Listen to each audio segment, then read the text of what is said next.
उदयपुर नामक गांव में मायरा नाम की एक लड़की रहती थी। वह दिखने में बहुत ही काली थी, लेकिन वह बहुत ही नेक दिल लड़की थी। वह अक्सर गांव वालों की मदद किया करती थी।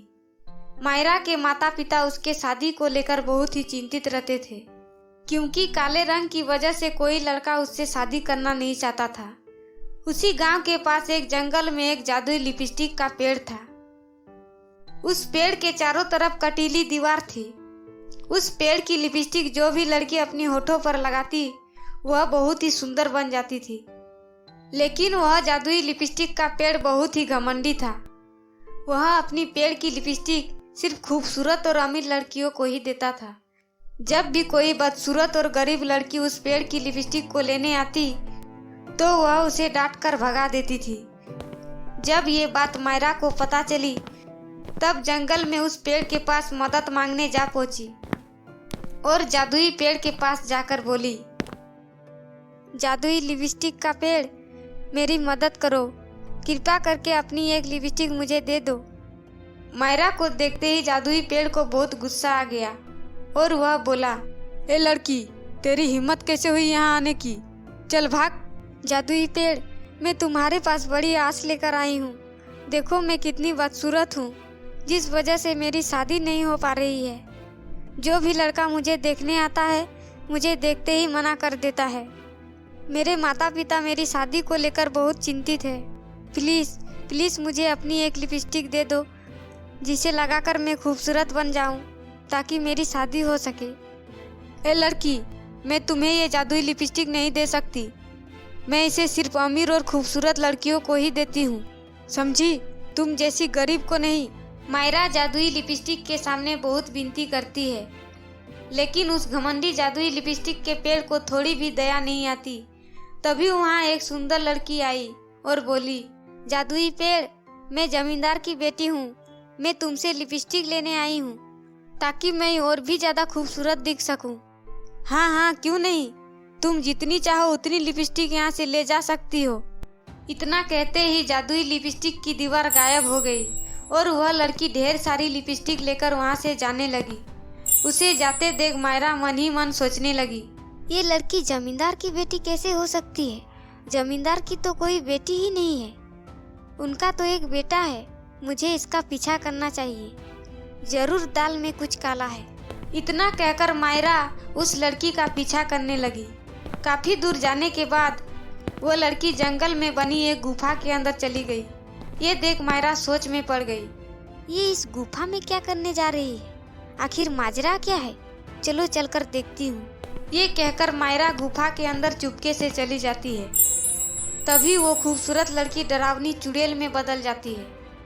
फिर वो चुड़ैल अपनी लाई हुई लिपस्टिक से एक लिपस्टिक अपने होठों पर लगा लेती है। जैसे ही उसने लिपस्टिक अपने होठों पर लगाई वो बहुत सुंदर दिखने लगी। अरे, ये जादुई पेड़ तो बहुत ही शक्तिशाली है। अगर मैं उस जादुई पेड़ को जलाकर उसकी राख को पानी में डालकर पिया करूंगी तो मैं बहुत जल्द सबसे खूबसूरत शक्तिशाली चुड़ैल बन जाऊंगी।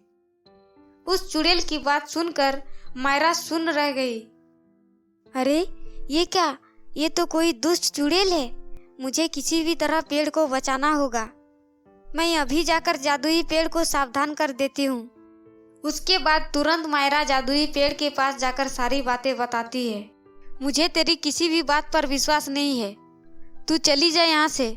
मैं अपनी रक्षा खुद करना जानती हूँ। चल भाग यहाँ से। मायरा दुखी होकर वहाँ से चली जाती है।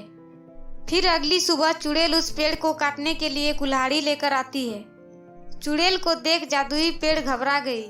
अरे अरे नहीं, उस लड़की ने तो मुझे सच ही कहा था। वो चुड़ैल मुझे काट कर मार डालेगी। मुझे जल्दी से उससे बचना होगा। मैं जल्दी से अपनी दीवार को ऊंची कर लेती हूँ। ये कहकर जादुई पेड़ अपनी दीवार को अपनी जादू से और ऊंची कर लेती है। लेकिन दुष्ट चुड़ैल अपनी जादुई शक्ति से उस दीवार को तोड़ देती है और कहती है, तू कितनी भी कोशिश कर ले पेड़, अब तू मुझसे नहीं बच पाएगी। ये कहकर चुड़ैल जैसे ही पेड़ काटने जाती है तभी वहाँ अचानक मायरा जलती हुई मशाल लेकर पहुँच गई और बोली, खबरदार, अगर तुमने इस पेड़ को नुकसान पहुँचाया तो मैं तुम्हें जलाकर भस्म कर दूंगी। चुड़ैल जोर जोर से हंसने लगती है तू मुझे भस्म करेगी? बेवकूफ लड़की, लगता है तुम्हें पता नहीं मैं कितनी शक्तिशाली हूँ। मुझसे मुकाबला करेगी तू? ये कहते हुए चुड़ैल कुल्हाड़ी लेकर मायरा के तरफ बढ़ी। तभी अचानक जोरदार बारिश होने लगी। मायरा के हाथों में जलती हुई मशाल बुझ गई। अरे नहीं, मेरी मशाल तो बुझ गई, अब मैं क्या करूं? जलती हुई मशाल से मेरा मुकाबला करने चली थी, अब तो वो भी बुझ गई। अब तू मेरे हाथों से नहीं बच सकती लड़की। पहले मैं तुम्हें ही मारूंगी, उसके बाद इस पेड़ की बारी। इतना कहकर चुड़ैल ने जैसे ही अपना कदम आगे बढ़ाया, बारिश होने की वजह से जमीन गीली हो गई, जिस वजह से चुड़ैल का पैर फिसल गया और वह जमीन पर गिर गई। मौका पाकर मायरा उस कुल्हाड़ी को उठा लेती है।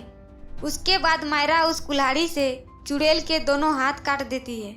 ये तुमने क्या कर डाला लड़की? हाय, मैं मर गई। तूने मेरा दोनों हाथ काट डाला, ये तुमने अच्छा नहीं किया। अभी तो सिर्फ तुम्हारे हाथ ही काटे हैं, अगर तू यहाँ से नहीं भागी तो तेरी नाक भी काट डालूंगी, फिर तू किसी को मुंह दिखाने लायक नहीं रहेगी, समझी?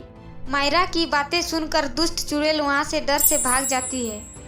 वहीं जादुई पेड़ मायरा का धन्यवाद करते हुए कहती है, तुम्हारा बहुत बहुत धन्यवाद, तुमने मेरी जान बचाई, पर मैंने तुम्हारे साथ बहुत बुरा बर्ताव किया, उसके लिए मुझे माफ़ कर दो। अब तुम जितने चाहो उतने जादुई लिपस्टिक ले जा सकती हो।